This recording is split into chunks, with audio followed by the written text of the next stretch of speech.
¿Quieres dormir tranquilo sin pensar si vas a cobrar el alquiler? ¿Estás pensando en arrendar tu vivienda? ¿La tienes ya alquilada, pero tienes problemas de cobro? ¿No tienes tiempo para ocuparte de las llamadas de tu inquilino? Estas son algunas de las preguntas que se hacen los propietarios de viviendas y a las que el equipo de profesionales de Arrenda, con más de 12 años de experiencia, ha sabido dar respuesta. Seguro de impago, asesoramiento especializado, departamento legal propio para resolver judicialmente cualquier problema con tu inquilino sin que tengas que hacer ningún desembolso. Arrenda es un referente del sector inmobiliario que destaca por asegurar y garantizar a los propietarios el cobro de su renta el día 3 de cada mes. Si tú también quieres olvidarte de las preocupaciones y cobrar el 3 de cada mes, infórmate sin compromiso llamando al teléfono 900 120 121 o en su página web arrenda.es. La polémica por los indultos que Pedro Sánchez va a conceder a los sediciosos de Cataluña ha marcado hoy la sesión de control al Gobierno en el Congreso. El presidente del PP, Pablo Casado, ha recriminado a Sánchez que considere que dar un golpe de Estado es concordia y le ha dicho que no tiene palabra. Sánchez le ha respondido que el Gobierno defiende la Constitución y le ha pedido que arrimen el hombro. Nunca más indultos políticos. Hay que acabar con ellos ya, sin injerencia del Poder Ejecutivo sobre el Poder Judicial y contando siempre con la petición del tribunal que sentencia. No tiene ningún sentido que un político indulte a otro. Siento vergüenza y pido perdón. A mí esto también me cabrea. Señor Sánchez, todo esto no lo dice un facha impotente de los de Ábalos. Esto lo dijo usted en una de sus metamorfosis anteriores. Y mire, la palabra es lo más importante que tiene una persona, mucho más si está en política. Y usted ha demostrado que no tiene palabra. Miente siempre, pero ya no engaña a nadie. En España ya le hemos calado y en el extranjero también. Señoría, dejen ustedes de dar lecciones de nada y arrimen el hombro, aunque sea una sola vez en su vida. Le voy a decir una cosa, señor Casado. Voy a responder a su pregunta. Este Gobierno defiende la unidad de España y la Constitución. La defiende, y la defiende no de palabra, con datos. Cuando ustedes gobernaban, 2 referéndums ilegales de independencia, una declaración unilateral de independencia y las leyes de desconexión aprobadas por el Parlamento de Cataluña. Desde que gobierna el Partido Socialista junto con Unidas Podemos, 0 declaraciones unilaterales de independencia, 0 referéndums ilegales de independencia y 0 ilegalidades en el Parlamento de Cataluña. Esa es la gran diferencia entre ustedes y nosotros. De un modo o de otro, esos indultos parece que son inminentes. Ayer la vicepresidenta Carmen Calvo aseguró que estarán concedidos como máximo en el plazo de 2 semanas. Y la ministra portavoz, María Jesús Montero, dijo que no hay una fecha concreta, pero que la intención es concederlos antes de que se produzca la reunión entre Pedro Sánchez y el nuevo presidente de la Generalitat, Pere Aragonès. Lo más normal, lo más previsible es que se pueda abordar esta cuestión previo a que se produzca la reunión entre el presidente Aragonés y el presidente Sánchez. Pero, insisto, lo que se ha transmitido por parte del presidente del Gobierno al Ministerio de Justicia, como no puede ser de otra manera, es el máximo rigor, la máxima eficacia y, por tanto, lo importante son los contenidos, más allá de que, desde nuestro punto de vista, cuando esté sustanciado, los traeremos porque no hay ningún tiempo que perder y, por tanto, se hará, yo espero, ¿no?, que en la próxima semana, pero no podemos establecer esa fecha. A pesar de la gran controversia que han provocado estos indultos, la delegada del Gobierno en Cataluña, Teresa Cunillera, ha asegurado esta semana en una entrevista radiofónica que en esa comunidad nos encontramos en un escenario de distensión. Jo, com que crec que no tardarem massa a veure-ho, perquè a més ho ha dit el ministre Iceta l'altre dia, jo crec que estem davant d'una situació de molta distensió i això és molt bo. Tenemos comunicación con Sergio Fidalgo, director del Catalán. ¿Qué tal, Sergio? Muy buenas noches. Muy buenas noches. ¿Qué te parece que Teresa Cunillera diga eso de que en Cataluña estamos en una situación de distensión? Bueno, no hace más que repetir el argumentario de Ferraz o de Moncloa, o como lo queráis decir.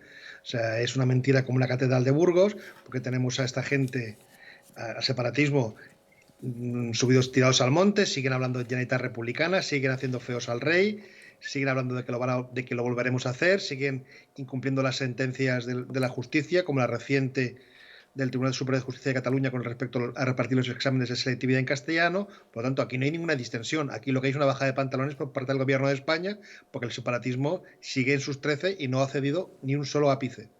Aquí, en todo caso, lo que habría que distender sería un poco la presión de ese rodillo nacionalista excluyente hacia más de la mitad de la población de Cataluña, ¿no?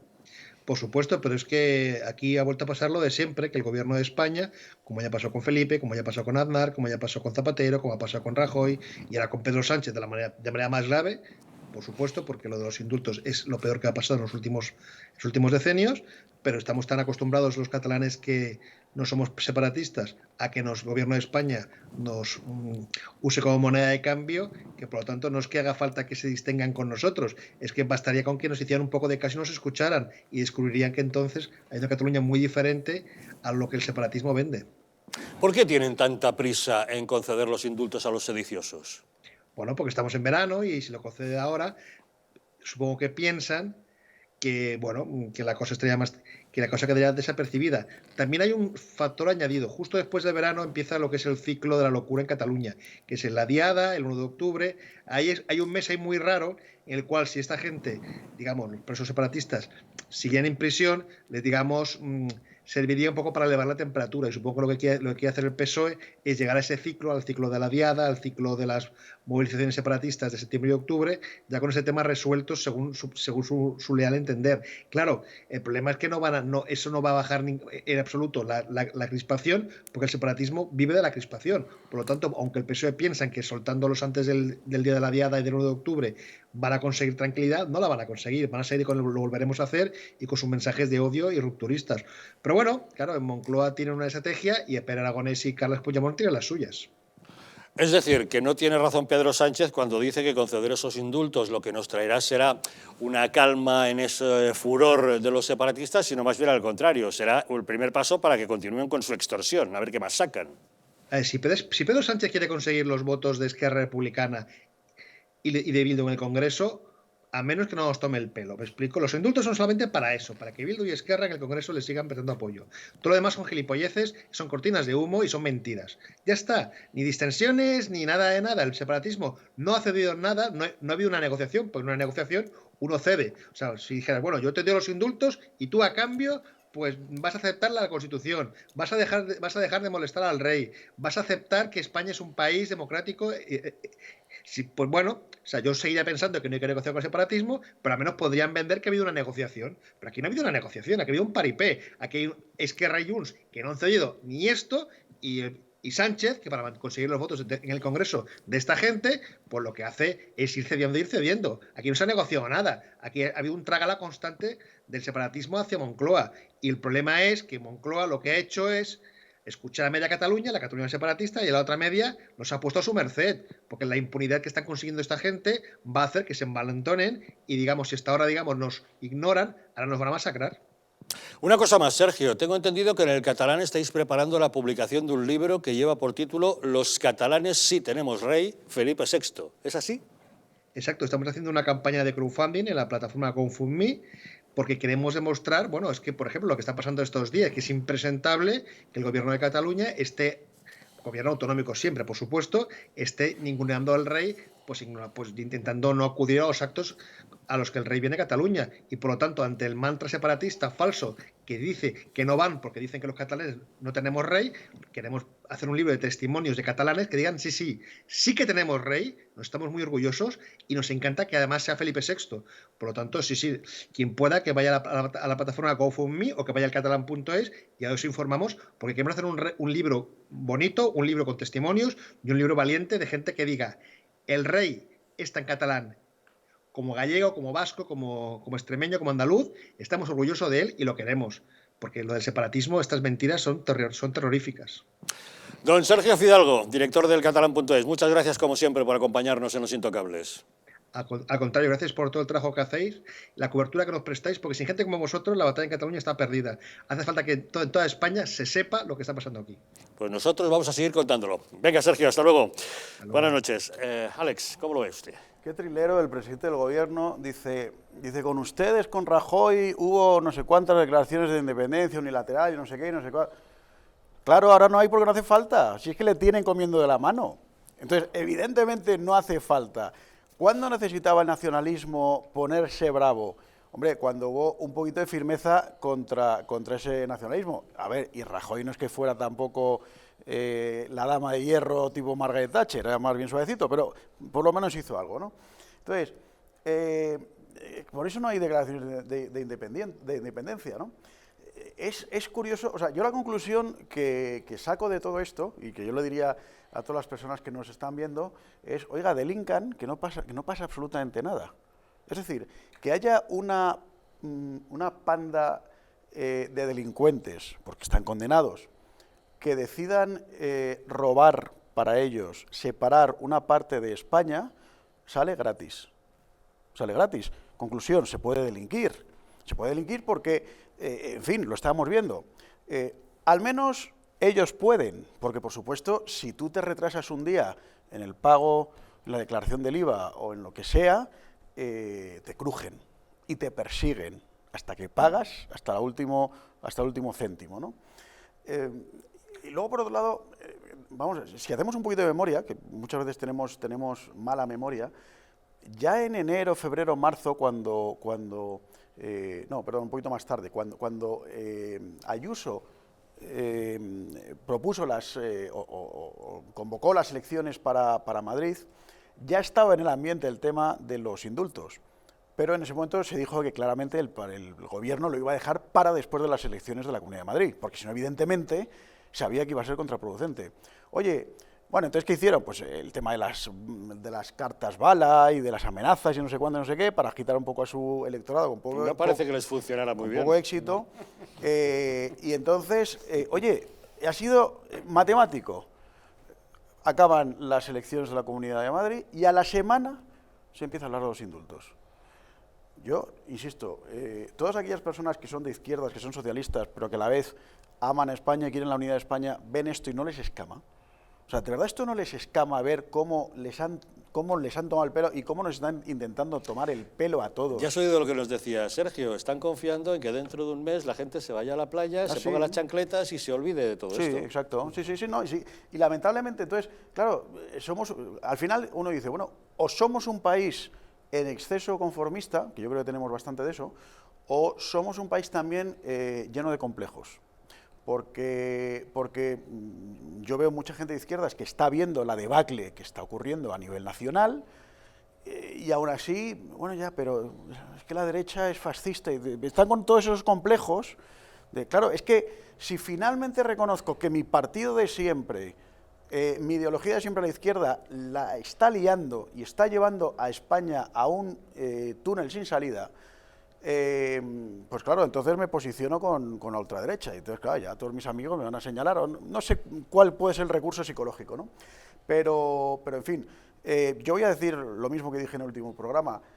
Me parece que la solución con Cataluña en este momento pasa por la supresión de autonomía, el tiempo que haga falta, y el tiempo que haga falta hablo de años, y con mano izquierda, con inteligencia, etcétera, ir suprimiendo todos aquellos elementos que envenenan la convivencia, como son los medios de comunicación subvencionados, como son muchos centros escolares, como son tantos chiringuitos, e ir desmontando eso para cortar la hemorragia.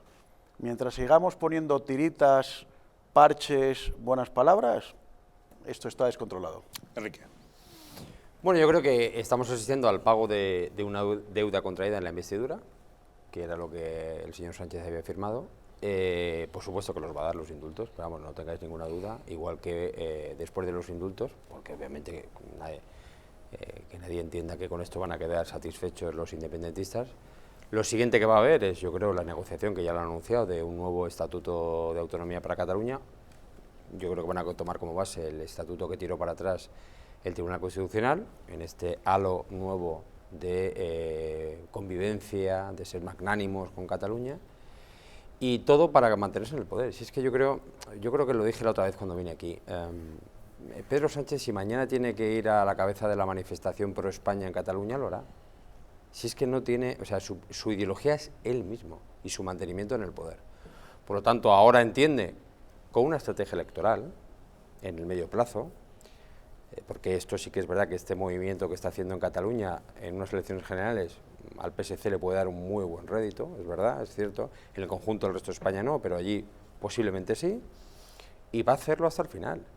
¿Va a arrastrar a muchísima gente del Partido Socialista? Decía Alex, la gente de la izquierda, cada vez hay menos de esos, de esa de izquierda nacional, de ese Partido Socialista Obrero Español, cada vez hay menos. Y los que hay se callan ante el miedo a él. Porque, por ejemplo, el otro día, Paje es más inteligente, suelta de vez en cuando la píldora, luego se calla durante 3 o 4 semanas, no dice nada, se mete en la madriguera y no sale, pero Lambán, el hombre está enfermo y no voy a decir nada, pero bueno, el otro día Fernández Vara, que estaba en contra de los indultos, pues ahora ya ha mutado ideológicamente, ya es la convivencia para sus hijos, para sus nietos, para tal. Lo van a dar sin ningún tipo de escrúpulos. Yo creo que la gente tiene que tener muy claro que, pues eso, con nocturnidad, con calor y con alevosía, van a dar los indultos, se van a reír de uno de los pilares democráticos de este país, que es el Poder Judicial, que por activa y por pasiva ha dicho que cómo le vamos a dar un indulto a aquellos que no se arrepienten del delito que han cometido. Y peor todavía, que lo volverán a hacer. Que Sí, lo ya lo han volverán dicho. a hacer. Sí. Yo creo que la institución del indulto, sinceramente, queda trastocada con esto. Pero no solamente eso, sino que ya han anunciado que van a modificar pues, el delito de sedición, en el hipotético caso de que no satisfechos sigan adelante con una declaración unilateral de independencia nueva o con cualquier otra de esas historias que desarrollan los independentistas, y en ese buenismo que le caracteriza al señor Sánchez y compañía, pues no, bueno, una sanción administrativa y continuemos para adelante, que yo creo que es en la que están. Pero sinceramente yo creo que la encrucijada es muy difícil, muy complicada. Europa yo creo que nos mira atónita en el sentido de, oiga, pero sí, no, atacamos, defendemos, es decir, es una locura, pero lo peor de todo es que el presidente del gobierno antepone sus intereses personales y pone como moneda de cambio a su país, a España, cosa que es bastante chocante porque es el presidente de todos los españoles. Paco. Yo creo que esta es una hoja de ruta que no viene de la investidura de enero del año 2020, sino recordemos que todo esto viene de la moción de censura a Rajoy año y medio antes. Es decir, ya se había pactado con los independentistas, a cambio de aquella moción de censura, todo esto luego ya viene muy preparado, no de esta legislatura, sino de la anterior. Nada, pensáis que está hecho a voleo, ni mucho menos. La fontanería de Moncloa, es decir, Iván Redondo, por supuesto que tiene clarísimo que este verano va a ser un verano muy propicio para que se preste la atención a otro tipo de noticias y esto pase más desapercibido. Recordemos, yo que soy un gran deportista, o que me gusta el deporte, mejor dicho, recordemos que estamos en pleno europeo, que hay que calme más a las masas que el fútbol, que después tenemos unas Olimpiadas, tanto un europeo como unas Olimpiadas que no se pudieron disputar el año pasado por la pandemia y que se disputan este año, que ya parece que estamos medio vacunados y que ya hay 15 millones o 20 o 25 millones de españoles vacunados, luego nos van a decir dentro de 4 días, venga todos a la playa, que aquí ya se ha acabado la pandemia, entonces entre playa, chiringuito, tinto de verano, europeo y olimpiadas, pues es la mejor manera de que esto pase un poco desapercibido. Es evidente que, como bien ha dicho Enrique, 2 cosas. Una, para conceder el indulto tienes que mostrar arrepentimiento, no lo han demostrado, y además una declaración de que no volverías a cometer el delito que sea. Y es que estos han dicho lo contrario, que ni están arrepentidos, y es que además ya han anunciado que lo van a volver a hacer, es decir, es que tampoco se esconden, es que ya han anunciado que lo volverán a hacer, por lo tanto es que estamos todos avisados. Pero o sea, no se esconden porque saben que evidentemente, o sea, saben que tienen todo el apoyo, saben que tienen la sartén por el mango. Luego también en esta cortina de humo que tú has dicho del veranito y de la Eurocopa y tal, te has olvidado de un tema también que no se lo esperaba, muy interesante, que es el tema de Rocito. El Rocito les ha ido estupendamente porque está toda España hablando de si Rocito, Antonio David, cuando hay unas personas intentando desguazar el país, pero nosotros estamos preocupadísimos por la serpiente verano esta, como se llame, del Rocito. Bien, fíjate, lo decíamos antes también, efectivamente, uno de los Jordis salió ayer diciendo, con toda la chulería que les caracteriza, es que ni él se arrepentía y que lo volverían a hacer con toda tranquilidad. En segundo lugar, ayer el señor Pere Aragonés dice que el rey de España pise territorio catalán no es algo que le haga cambiar su agenda. Y lo dijo así, con esta chulería, y entonces, bueno, en todo caso que vaya el vicepresidente, ¿no? Y el vicepresidente dijo que tampoco, y finalmente va pues la consejera, etcétera, ¿no? O sea, hay que ser imbécil, hay que ser necio, hay que ser estúpido, porque incluso en sus mundos de yuppie, donde ellos creen que viven en una república independiente, etcétera, bueno, pues si un rey de un país vecino fuera a pisar tu territorio, pues evidentemente la máxima autoridad de ese país saldría a recibir a ese rey.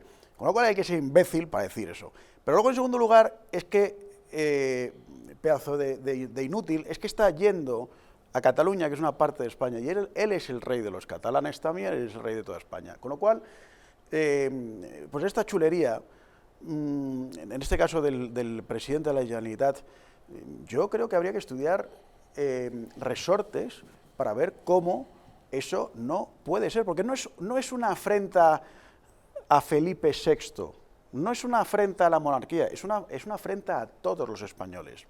Claro, a la vez tenemos a un partido como Podemos dinamitando, que es lo único que saben hacer, destruir, porque no saben hacer otra cosa, proponiendo este tema de retirar las injurias a la corona y también las afrentas a los sentimientos religiosos. Despenalizarlas, sí. Que, como decía ayer Echenique, esos son reliquias de la Edad Media, etc. Bueno, la reliquia de la Edad Media es él y su pensamiento, que está varado, en fin, en el siglo XIX, el marxismo más rancio. Y luego no olvidemos que, por supuesto, cuando a la marquesa de Galapagar le dedican unas coplillas, con más o menos acierto, no me meto en eso, inmediatamente ponen la denuncia. No olvidemos también que hace poco a Irene Montero le han ordenado pagar las costas por un rifirrafe que tenía con Federico Jiménez Los Santos. Entonces, no olvidemos la que nos montó el ex vicepresidente del gobierno con lo de Coleta Rata, a no sé cuántos kilómetros de su casa en Asturias, el victimismo que hizo, etcétera. Entonces, claro, esta gente, el tema de la libertad de expresión lo avala cuando les interesa. Ayer decía Echenique, dice, no, por fin, ya es momento que en este país raperos y tuiteros puedan hablar libremente sin que nadie, sin que por ello acaben en la cárcel. Mire, no sea manipulador, no sea barrio bajero cutre, porque es que ese es como decía, no, a los Jordi los han metido en la cárcel por subirse a un coche de Guardia Civil, ¿no? O sea, bueno, todos saben perfectamente por qué les metieron en la cárcel, y justamente el que pretende ahora sacarles de la cárcel es Pedro Sánchez, con unos indultos que van en contra del informe del Tribunal Supremo, en contra de todos los círculos jurídicos y en contra de la gran mayoría de la opinión pública. Pero bueno, tenemos más asuntos en la agenda política, porque mañana jueves se inicia en la Asamblea de Madrid el debate de investidura de Isabel Díaz Ayuso como presidenta de la Comunidad. Tras su aplastante victoria en las elecciones del pasado 4 de mayo, Ayuso ha seguido ejerciendo como presidenta en funciones y ha mantenido en marcha el gobierno, aunque será tras la votación del viernes cuando quede nuevamente investida de manera oficial. Se trata de un simple trámite parlamentario, ya que los diputados de Vox han anunciado que le prestarán su apoyo, con lo cual tiene garantizada esa investidura. Don Enrique Núñez es el secretario general del Grupo Parlamentario Popular en la Asamblea. Bueno, vamos a tener una legislatura curiosa, peculiar, más corta de lo habitual. Bueno, vamos a tener una legislatura más corta de lo habitual por la convocatoria de elecciones, pero vamos a tener una legislatura intensa de trabajo, porque mañana la presidenta va a desgranar su hoja de ruta para estos 2 años, centrados especialmente en la recuperación económica y social de la salida de esta pandemia, y especialmente en un proyecto liberal, un proyecto abierto, un proyecto emprendedor, y donde aquí no se coarten libertades tanto de pensamiento, pero especialmente desde el punto de vista del emprendimiento, a nadie, y yo creo que ese es uno de los objetivos esenciales.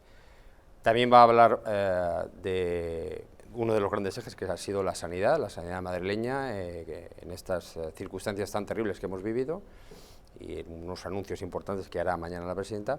Y fundamentalmente yo creo que lo esencial es seguir siendo, como es hoy día la Comunidad de Madrid, junto con el resto de gobiernos donde gobierna el Partido Popular, el ticket de contención frente al desgobierno nacional, a ese gobierno de intereses del Partido Socialista y Unidas Podemos, que desgobiernan España y, desgraciadamente, lo que hacen es sufrir a muchísimos españoles. Yo creo que ese es el objetivo esencial.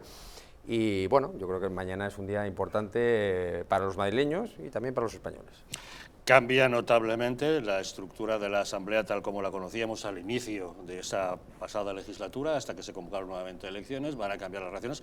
Sale muy reforzada Isabel Díaz Ayuso porque duplica el número de diputados en su grupo parlamentario. Bueno, pasamos de 30 de diputados que teníamos hace 2 años a 65 diputados que tenemos hoy día y, lógicamente, hay una fuerza política menos en la Asamblea, puesto que Ciudadanos ha desaparecido del mapa político.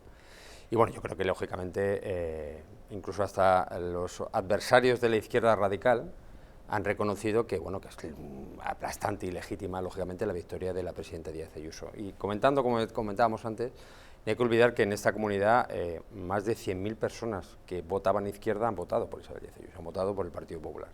Y por lo tanto yo creo que en estas circunstancias la gente se da cuenta, o entendemos que se empieza a dar cuenta, especialmente la gente que votaba izquierda, que el transatlántico Sánchez tiene vías de agua y que hay 2 opciones, o evacuar rápidamente o hundirte con ellos. Y la solución es el Partido Popular y, en este caso, en nuestra comunidad, de manera rotunda, como ha demostrado la presidenta Díaz Ayuso.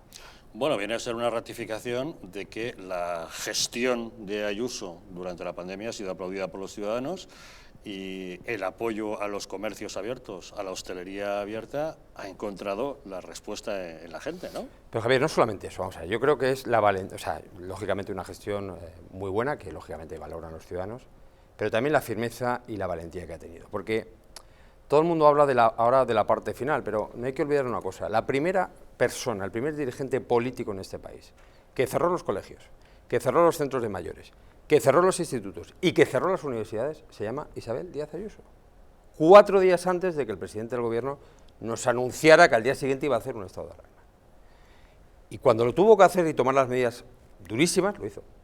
Y cuando ha ido entendiendo, siempre avalada por un comité de expertos con nombres y apellidos y con un título legítimo de que avalan que son médicos, que son químicos, que son biólogos, pues han ido abriendo las medidas.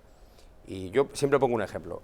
Lo que no tiene mucho sentido es criminalizar a un sector.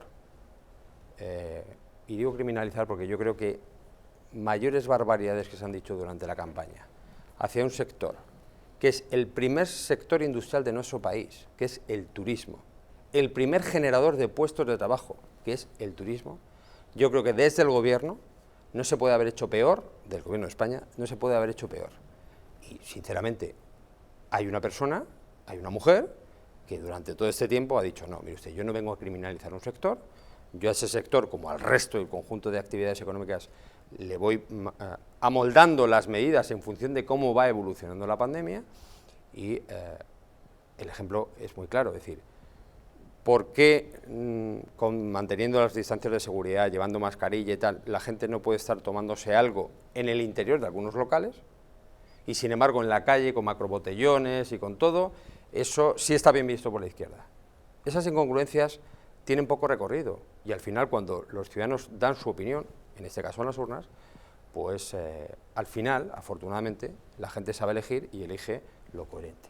No lo mejor o lo peor, lo coherente. Y en este caso yo creo que la presidenta Díaz Ayuso mantuvo la coherencia desde el principio hasta el final. Y es lo que los ciudadanos han respaldado. Por eso el presidente del gobierno ahora trata de dar marcha atrás, trata de cambiar los conceptos. Entiendo y creo y estoy convencido de que en la próxima crisis de gobierno va a desaparecer la ministra de Turismo también, y de Comercio, que la cambiará. Bueno, la intentó mandar con el señor Gabilondo. Afortunadamente ella respiró cuando el señor Gabilondo no sale y se queda lógicamente en el ministerio, porque es inconcebible el daño tan tremendo que se ha hecho al comercio, al turismo, a la hostelería por parte del gobierno de España. Repito, en un país donde el primer sector productivo del país es el turismo y el primer sector donde emplea gente es el turismo. Es inconcebible. Bueno, quedó claramente demostrado, Isabel Díaz Ayuso fue la que se convirtió en el muro de contención, en la principal oponente de un Pedro Sánchez que pensaba que podía imponernos todo tipo de medidas, y fue la presidenta de la Comunidad de Madrid la que demostró que las suyas sí eran efectivas, sin limitar las libertades de los ciudadanos ni recortar la actividad política que ha seguido adelante. Es cierto, por tanto, que Madrid en general, se ha convertido en ese muro de no pasarán, porque el gobierno socialcomunista de Pedro Sánchez, les cuento otro ejemplo, en su obsesión por reescribir la historia, no deja de tomar decisiones polémicas y en ocasiones hasta ridículas. Fíjense, hace unos días el Ministerio de Ciencia e Innovación, que dirige Pedro Duque, decidió retirar los nombres de ilustres científicos e investigadores españoles a los premios nacionales para denominarlos solo con la especialidad galardonada. Tal ha sido el escándalo que el ministro ha tenido que recular tras haberlo publicado en el BOE, pero su intención era hacer estos cambios. Por ejemplo, el Premio Nacional Santiago Ramón y Cajal pasaría a llamarse simplemente Premio de Biología. El Ramón Menéndez Pidal sería solo el de Humanidades y el Gregorio Marañón el de Medicina. Esta obsesión del gobierno por borrar la herencia cultural, artística y científica de España se produce cuando otro ministro, el de Fomento, José Luis Ábalos, ha vetado bautizar con el nombre de Juan de la Cierva al Aeropuerto Internacional de la región de Murcia, argumentando que era un franquista y que la Ley de Memoria Histórica obliga a retirar su nombre. El presidente de la Comunidad Murciana, Fernando López Miras, ha expresado públicamente su admiración por este ilustre murciano, inventor del autogiro, y ha anunciado que seguirá defendiendo que el aeropuerto lleve su nombre. Pese a quien le pese, su nombre, el de nuestro admirado Juan de la Cierva, seguirá ocupando un lugar principal en las páginas de los libros de todo el mundo y en el sincero homenaje y el corazón de los murcianos. Y como es de justicia, como no puede ser de otra manera, seguiremos luchando para que el Aeropuerto Internacional de la región de Murcia lleve el nombre de uno de los murcianos más universales de todos los tiempos. Y además del presidente de Murcia, como les estamos diciendo, la Comunidad de Madrid una vez más se convierte en muro de contención de las decisiones arbitrarias del gobierno de Sánchez. Metro de Madrid ha anunciado que rendirá homenaje a estos españoles ilustres, dando espacio a nombres como Ramón y Cajal, Gregorio Marañón y Juan de la Cierva a diversas estaciones del suburbano de la capital. En diversas estaciones colocará sus nombres y un homenaje a estos ilustres científicos españoles. Bueno, Alex, te veo que te has quedado sorprendido con el intento de Pedro Duque. No, es que a mí estas cosas de verdad me enfadan tremendamente, porque además Pedro Duque nos lo vendieron como el astronauta venido de Estados Unidos, hombre el moderado, simpático que le caía bien a todo el mundo. Hombre de ciencia, un hombre moderado, discreto y tal. Entonces, claro, cuando abres melones que son estupideces, porque ya me diréis qué demanda social tenía en la calle que retiraran el nombre del premio Ramón y Cajal. O sea, ¿qué demanda hay? ¿Cuántos minutos en la vida de las personas? O sea, ¿de verdad creéis que había alguien en los bares diciendo qué vergüenza, hay un premio nacional de biología, se llama Ramón y Cajal? Pues es que no lo habla nadie. Si es que se da por supuesto. O sea, Ramón y Cajal, si es que es una gloria para España. Entonces, y ahora lo convierten en sospechoso, ¿por qué? ¿Por qué?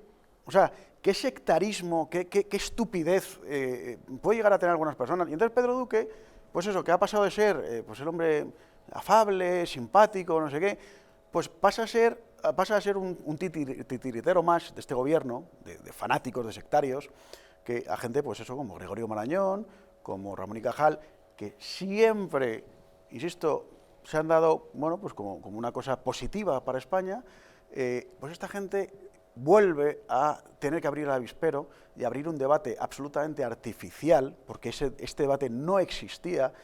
Nadie está hablando de Gregorio Marañón, sí, no, pues todo el mundo pues conoce a Gregorio Marañón, unos de oídas, otros conocen más su vida, pero bueno, pues hay un consenso en que Gregorio Marañón, bueno, pues era un científico destacadísimo. Juan de la Cierva, pues estupendo, pues el inventor del autogiro, que lo tenemos por cierto en el Museo del Ejército del Aire, que está en Cuatro Vientos en Madrid. Bueno, pues estupendo, pues un hombre que se adelantó a su época, que si no recuerdo mal tuvo que ir a Inglaterra para poner en marcha su patente porque aquí en España no tenía apoyo, y entonces ya sale el ministro tabernario con el tema de que era franquista. O sea, de verdad, que superen esa patología psicológica que tienen con el franquismo de identificar quién es franquista y quién no es franquista, porque es que, de verdad, o sea, es una cosa.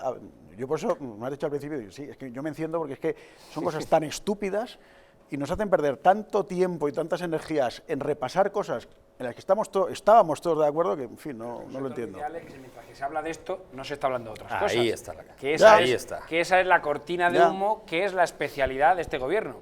Mientras que hablamos de cosas que no tienen trascendencia y que nadie en los bares habla de eso, sino de otras cosas, se está echando esa cortina de humo para ocultar todas estas cosas. Por ejemplo, los indultos, por ejemplo, otras muchas cosas. Entonces, eso es un poco la manera de funcionar que tiene este gobierno. Bueno, al menos Metro de Madrid ha decidido hacer un homenaje a nuestros ilustres científicos. Bueno, es que yo creo que es de rigor, de justicia y de coherencia, entre otras cosas, porque bueno, el propio ministerio reculó a las 48 horas. Sí, sí. Lógicamente, cuando vio la polvareda que se levantaba. Todo el mundo se echa encima, pero vamos a ver, en este país, que tampoco estamos sobrados de premios Nobel, es decir, ¿cómo es posible plantear semejante tontería, como tú muy bien decías? Bueno, pues decía Paco, yo creo que es cortinas de humo que levantan. Hablo del Ministerio de Ciencia, ahora hablaré del ilustre historiador, el señor Ábalos. Hablan cortinas de humos, generan noticia 48 horas, luego la retiran y siguen su dinámica. Pero hombre, volviendo al ilustre historiador, gran persona cultivada en el mundo de la literatura, en el mundo de la historia española, mire, yo no pierdo el tiempo con el señor Ábalos. Es decir, esto es sus ocurrencias, esto es la chulería que le caracteriza. Y que sinceramente hacen que no merezca ni la pena gastar el tiempo en dedicarle un minuto a este ministro. Pues no le dedicamos un minuto más a Ábalos y eso sí, vaya por delante nuestro homenaje a los ilustres nombres de los científicos e investigadores españoles que han dado nombre a estos premios nacionales, que se lo van a seguir dando, que recibirán su homenaje en el Metro de Madrid y que deben formar parte de ese patrimonio cultural, artístico, científico del que podemos hacer gala a todos los españoles. Vamos a levantar nuestra mesa política, no se vayan lejos porque de inmediato recibimos al director general de Arrenda para hablar de las dificultades que están teniendo los jóvenes para acceder al mercado de la vivienda.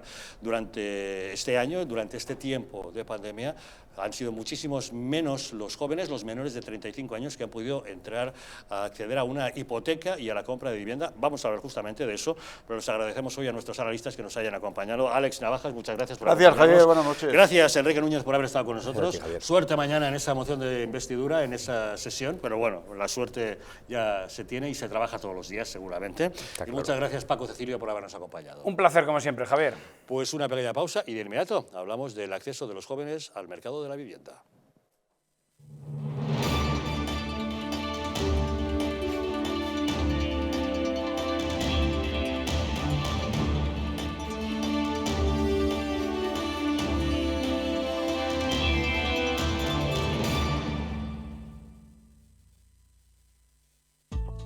La presencia del colágeno en la composición de huesos, piel, ligamentos, cartílagos y tendones es imprescindible para frenar su deterioro.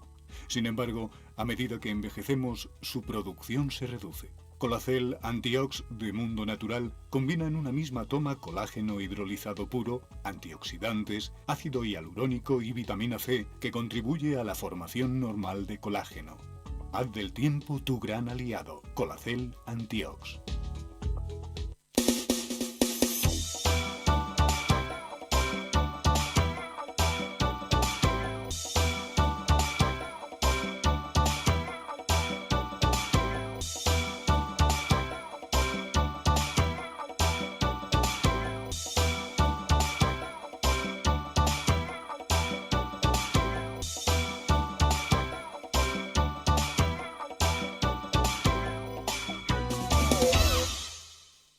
Un estilo de vida saludable, la dieta y el ejercicio físico ayudan a disminuir los niveles de colesterol. Divecol Forte de Mundo Natural contiene cardo mariano, coenzima Q10 y levadura de arroz rojo que aporta 10 miligramos de monacolina K que contribuye a mantener niveles normales de colesterol sanguíneo. Protege tu corazón, protege tu salud. Divecol Forte de Mundo Natural. ¿Quieres dormir tranquilo sin pensar en si cobrarás tu alquiler? Con nuestro servicio de gestión integral podrás olvidarte de tus preocupaciones porque Arrenda se encarga de todo, pagándote el día 3 de cada mes sin excusas. Si tienes una vivienda alquilada o estás pensando en hacerlo, contáctanos. Arrenda, el alquiler seguro y garantizado. ¿Sabías que en España hay 30.000 muertes por infarto cada año? ¿Sabías que después de un infarto, cada minuto transcurrido disminuye las posibilidades de sobrevivir un 10%? ¿Sabías que una ambulancia de media tarda en llegar a nuestra casa entre 10 y 12 minutos, produciéndose 3 de cada 4 infartos en nuestro hogar? Nace en España el proyecto Protege tu vida con el objetivo de salvar más de 7.000 vidas al año. Ahora, salvar tu vida depende de ti. Crea en tu hogar un espacio cardioprotegido con el mejor desfibrilador y de fácil uso. ¿Qué precio le pones a tu vida? Llama ahora al teléfono 900-730-061 o entra a nuestra página web www.protegetuvida.eu y verás que proteger tu vida cuesta muy poco. La joya de la mujer más poderosa de la cristiandad, la madre que forjó una gran nación, España. Los sueños de la reina Isabel plasmados en un tesoro único. Joyas Históricas presenta el collar de Isabel la Católica, una réplica exacta de la joya de la reina más importante de la historia universal. El collar que enamoró a Isabel la Católica y con el que descubrió un nuevo mundo, ahora puede ser tuyo. La joya que evoca la fuerza de una mujer que fue capaz de concebir la nación más poderosa del mundo. Siente el poder de una reina con el collar de Isabel la Católica. Un diseño de alta joyería que simboliza lo que nunca acaba. La gloria de una nación como España. Llama al 900-730101 y sé una reina.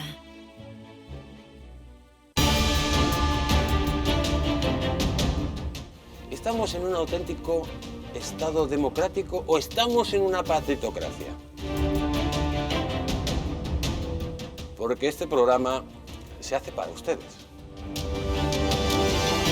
La ciudadanía está quedando atónita a lo que estamos viendo. Vamos a ver cosas que nunca se imaginarían. Lo que ha pasado en España demuestra que Falconetti no es tonto. Que la democracia, ¿qué es lo que es, amigos? El imperio de la ley. Esta izquierda rancia lo que quieren es exterminar todo aquello que no piensan exactamente igual. El castigo va a ser terrible para todos los partidos.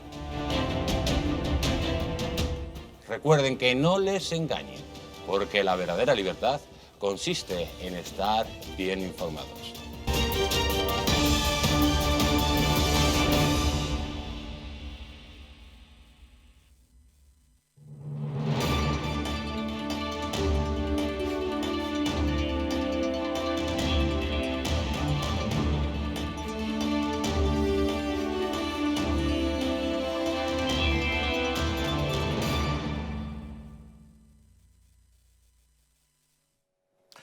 El principal riesgo de tener alto el colesterol son las enfermedades cardiovasculares. Hay ciertos factores que incrementan el riesgo de padecerlos. Algunos no son modificables, como nuestra edad o los antecedentes familiares. Sin embargo, hay otros sobre los cuales podemos actuar si mantenemos una dieta y un estilo de vida saludables y realizamos ejercicio físico con regularidad. Divecol Forte de Mundo Natural es un complemento alimenticio que incorpora la coenzima Q10 y el extracto de cardo mariano, así como levadura de arroz rojo. Y es que está demostrado que una ingesta diaria de 10 miligramos de monacolina K, procedente de preparados fermentados de arroz de levadura roja, contribuye a mantener niveles normales de colesterol sanguíneo. Así que no lo olvide, Divecol Forte de Mundo Natural, de venta en parafarmacias y tiendas especializadas en el teléfono 91-446-0000 o en su página web parafarmaciamundonatural.es. Los jóvenes son los que más dificultades tienen para acceder a la vivienda. Aunque en ocasiones la cuota de una hipoteca sea inferior a un alquiler, no siempre pueden reunir el dinero suficiente para afrontar la entrada. Según estudios de empresas especializadas, solo un 8,17% del total de hipotecas firmadas en 2021 corresponde a menores de 35 años. Sin duda, la alta tasa de paro juvenil, la precariedad en el empleo y la inestabilidad económica influyen en esta realidad. Nos acompaña Javier Sandes, él es el director general de Arrenda. Don Javier, muy buenas noches. Muy buenas noches, Javier. Bueno, está claro que los jóvenes son los que más difícil lo tienen a la hora de acceder a una vivienda, ¿no? Desde luego, como bien has anunciado, lógicamente la precariedad en el trabajo, la inestabilidad laboral, aún más allá de que una cuota de hipoteca sea más económica en términos netos que un alquiler, su incapacidad de ahorrar les está poniendo el mercado del acceso a la vivienda muy complicado, muy difícil. Hombre, hemos de pensar que el salario medio de un joven español puede estar rondando los 1.000 euros. Con ese dinero no se pueden hacer grandes es muy planes, difícil, ¿no? Sí, es tremendamente difícil, ¿no? Según los datos de Eurostat, el salario medio está por debajo de los 1.000 euros, que es la mitad que los mayores de 55 años. Si a eso le sumas, como hemos dicho, la inestabilidad económica, la temporalidad en el trabajo, pues es muy difícil adquirir una vivienda, ¿vale? Y también desde el punto de vista de la emancipación, por ejemplo, estamos muy por debajo de la media europea. En España la media de emancipación está en los 32 años frente a los 26 de nuestros vecinos. Entonces, Ya está bien, quedarse hasta los 32 en casa de papá y mamá. Es complicado, sí. Además, es que es lógico, porque nuestro nivel de desempleo, nuestra tasa de desempleo, creo que está el juvenil en torno al 40%, que es muy superior al de la media europea. Efectivamente, o sea, los jóvenes lo tienen muy complicado, porque con un 40% de paro juvenil, y venimos, además, fíjate, del año 2012, el paro juvenil era del 50%. Entonces, los millennials, los que han nacido en finales del siglo pasado y con el inicio de este siglo, realmente han vivido prácticamente toda su vida en una crisis económica, en una recesión, en tasas de paro altísimas, en empleos precarios. O sea, yo creo que lo que tenemos que hacer es un poco ilusionar y motivar a estos jóvenes, porque tienen una situación muy complicada. No han vivido estas épocas en las que el dinero fluía, la economía iba creciendo. Ellos prácticamente han tenido solo 4 o 5 años, y ahora que se tienen que incorporar al mercado de la vivienda y al mercado laboral, realmente lo tienen tremendamente complicado si no conseguimos esta motivación, esta ilusión, esta formación y políticas de empleo para los jóvenes, ¿no? Sobre todo con políticas de empleo estable, que es lo más importante, porque más allá de que ganes 1.000 o 1.200 o 900 euros, si el empleo no es estable, la situación es imposible. No es fácil ilusionar a los jóvenes, hombre, pero en espera de que todo eso mejore, ¿qué alternativas pueden tener los más jóvenes? Tengo entendido que hay planes de ayuda estatales y en las comunidades autónomas. Correcto, mira, el plan estatal de vivienda, por ejemplo, ahora mismo se ha ampliado hasta diciembre del año 2022, está dando ayudas a la compra y ayudas al alquiler a jóvenes. Una de las matices más importantes, se ha ampliado estas ayudas para poblaciones de menos de 5.000 habitantes, un poco para dar solución a todo este problema demográfico que también estamos sufriendo.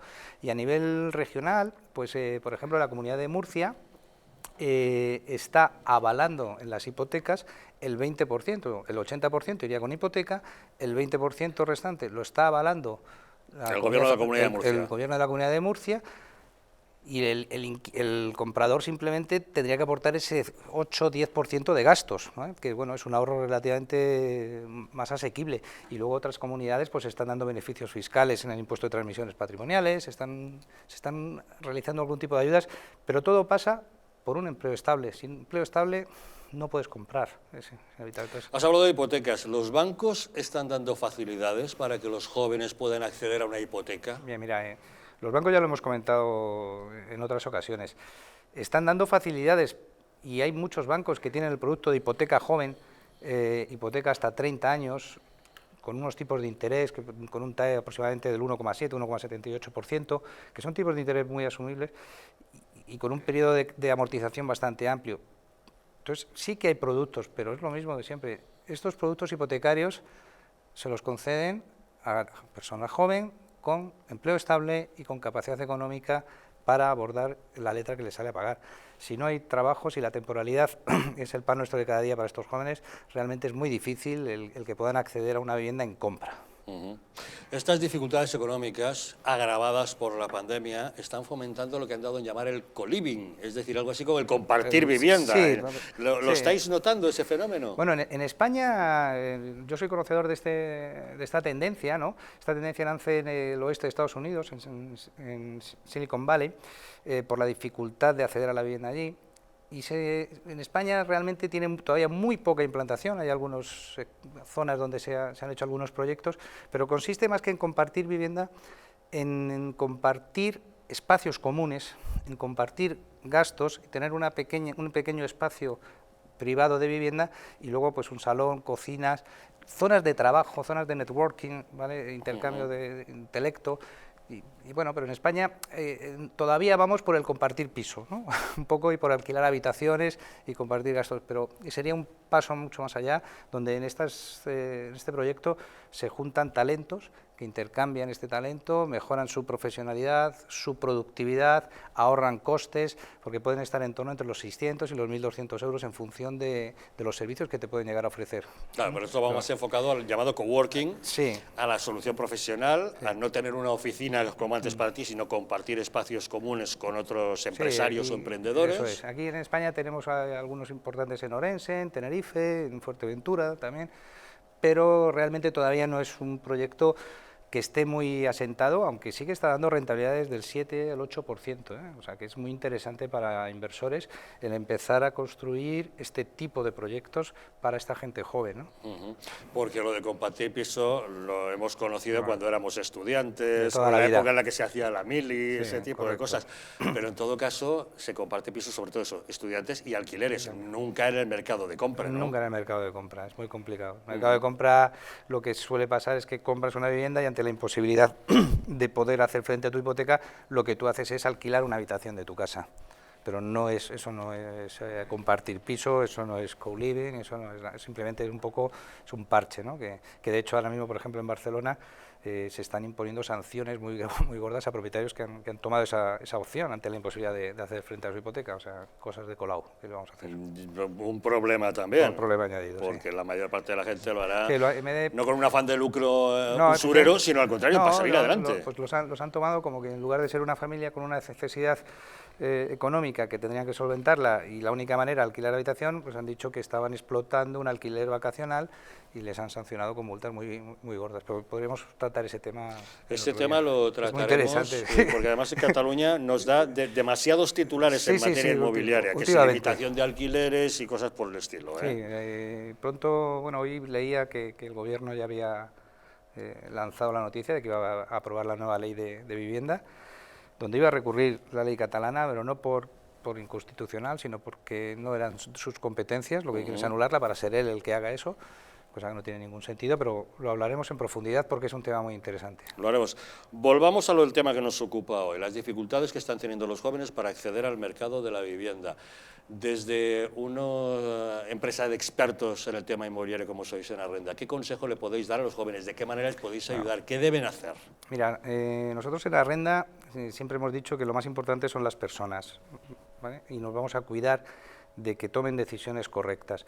Nosotros en Arrenda, una persona joven que quiera comprar una vivienda, le vamos a asesorar desde el punto de vista inmobiliario, le vamos a asesorar desde el punto de vista jurídico, financiero y económico, pero sobre todo desde el punto de vista humano.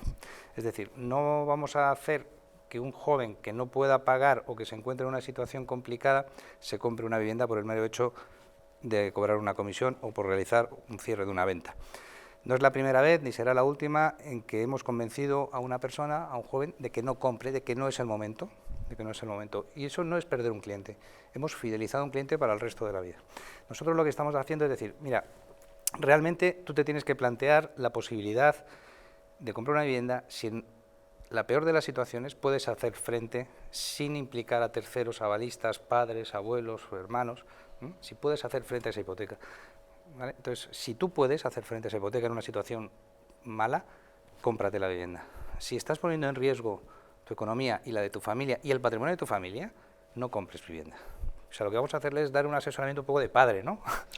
Porque es un apoyo financiero también, un asesoramiento financiero. A ver, ¿qué números tienes? ¿Puedes o no puedes? Efectivamente, ¿no? Lo primero que vamos a ver es si él tiene capacidad económica y financiera para que sea concedida esa hipoteca, si tiene esos ahorros, si es un buen perfil para los bancos con los que trabajamos con todas las entidades principales de España, y va a recibir además unas condiciones económicas de la hipoteca de primera línea, pero sobre todo, insisto mucho, en que vamos a dar un asesoramiento humano y real. No vamos a meter a nadie en un berenjenal, porque una hipoteca, parece que no, pero es un compromiso a 30 años con un banco. Lo normal en los jóvenes es que necesiten el aval de los padres. El aval de los padres no supone que si yo no puedo pagar la hipoteca, la va a pagar mi padre. Es que a lo mejor mi padre tampoco puede pagarla. Supone, como ha habido en la crisis pasada del año 2008, 2014, el embargo y la pérdida de la vivienda patrimonial de los padres por el impago de los hijos. O sea, es muy serio. Meterte en una hipoteca no es, oye, me compro una vivienda y ya está. No, vamos a dar un asesoramiento jurídico, fiscal, financiero y humano para que esa operación no tenga problemas. ¿Qué es lo más difícil de una hipoteca? Porque hay gente que pensará que, bueno, la entrada, reunir el dinero es lo difícil, pero escuchándote ahora, sí, pero cuidado, que luego el mes a mes hay que tenerlo muy garantizado. Muy garantizado. Para mí, o sea, lo más complicado de una hipoteca realmente son los primeros años de vida de la hipoteca, porque lógicamente la hipoteca más o menos se va a mantener constante, además ahora está muy de moda firmar a tipo de interés fijo, por lo tanto tenemos una cuota fija durante los 30 años, pero lo normal es que nuestra economía, nuestro salario vaya creciendo, por lo tanto el porcentaje de endeudamiento cada vez sea menor. La parte más dura, los primeros 5 o 10 años de la hipoteca, eso es lo más duro de sufrir, primero porque tenemos menos estabilidad laboral, tenemos un salario menor, lo lógico es ir creciendo profesionalmente, ir ganando más, ir promocionando, salvo que, bueno, pues que tengas un trabajo, estés estabilizado, bueno, si eres funcionario no tienes problema, tienes un nivel de ingresos, tienes un nivel de gastos, estás estable. Pero lo más difícil para mí es, primero, el ahorro, ese 30% que hay que aportar para la compra de una vivienda, hablando de 100.000 euros, estamos diciendo que habría que dar en torno de los 30 o 35.000 euros. ¿Qué joven con un salario de 1.000 euros? Difícilmente tendrá esa cantidad. Puede ahorrar 35.000 euros. ¿Vale? Entonces, eso es lo más difícil. Y luego, mantener una estabilidad económica sana durante los primeros 5 o 10 años de hipoteca. Eso es lo más complicado. Una vez superado esos primeros 10 años, en teoría debe ser todo mucho más fácil y mucho más llevadero. Debería, salvo que en esta pandemia que hemos sufrido, hemos visto que no necesariamente, que uno de joven ganaba menos, iba ganando más, pero de repente mucha gente se ha encontrado con que ahora está peor de lo que estaba antes. Sí, entonces, bueno, las pandemias son esperadas, o no las podemos prever. Ha sido una crisis no esperada, pero diferente a todas las anteriores y lo que mundial. tenemos que hacer es aprender de esto, de aprender de que nos puede venir. Siempre decimos que nunca pasa nada hasta que pasa, y en este caso con la pandemia ha pasado. O sea, tenemos que tener, que es lo que digo, preparada la peor de las hipótesis. Si yo en la peor de las hipótesis puedo hacer frente a mi hipoteca, adelante, compra. Compra. Y si no puedo, alquila. Y en alquila, cualquier caso, porque la solución ante una pandemia, ante una pérdida de ingresos radical en un alquiler es, oye, yo me vuelvo con mis padres, doy un paso atrás, pero no complico la vida a nadie y sigo viviendo. Con una hipoteca ya no puedes hacer eso. Puedes irte a vivir con tus padres, pero la deuda con el banco se mantiene. Entonces, lo primero es tener claro que puedes afrontar esa letra sin problemas, dándose la peor de las hipótesis. Y comprar una casa, una vivienda, es un tema muy serio. En cualquier caso, que se asesoren antes, que pregunten. Hombre, es imprescindible. En este país existe una cultura inmobiliaria de andar por casa, como yo digo, donde todos saben mucho, porque todo el mundo, el más tonto hace relojes, con perdón, pero lo más imprescindible es asesorarse con un profesional como nosotros, ¿no? Pues si quieren asesoría pueden llamar a Arrenda y preguntar. Don Javier Sandes, director general de Arrenda, muchas gracias como siempre por acompañarnos. Muchas gracias a vosotros, Javier, un placer. Nos vamos, pero ustedes no se vayan lejos, que les dejamos con la película. Esta noche, El río de la muerte, una película de aventuras en la que un investigador que está obsesionado por la ciudad perdida recibe una pista que parece fiable de su existencia. Monta un equipo y lo lidera un equipo de gente bastante heterodoxo que al llegar al Amazonas se encuentran con un grupo de nazis extraños que se dedican a hacer horripilantes experimentos con los nativos. Disfruten de la película, que nosotros les esperamos mañana nuevamente aquí, en Los Intocables. España ha sido arruinada por políticos sin escrúpulos y medios de comunicación vendidos al poder. Es la hora de defender nuestra nación, porque la verdadera libertad consiste en estar bien informado. Hazte miembro del Club Patriótico del Distrito. Dependiendo del nivel, podrás tener acceso a contenidos exclusivos y conocer a nuestros presentadores y colaboradores. Y por último, podrás convertirte en un auténtico contertulio de Los Intocables y acompañarnos en nuestra comida semestral de amigos. Nosotros invitamos. Únete al Club Patriótico del Distrito, la televisión de la Resistencia. En patreon.com/Distrito TV o llamando al 913-719-167.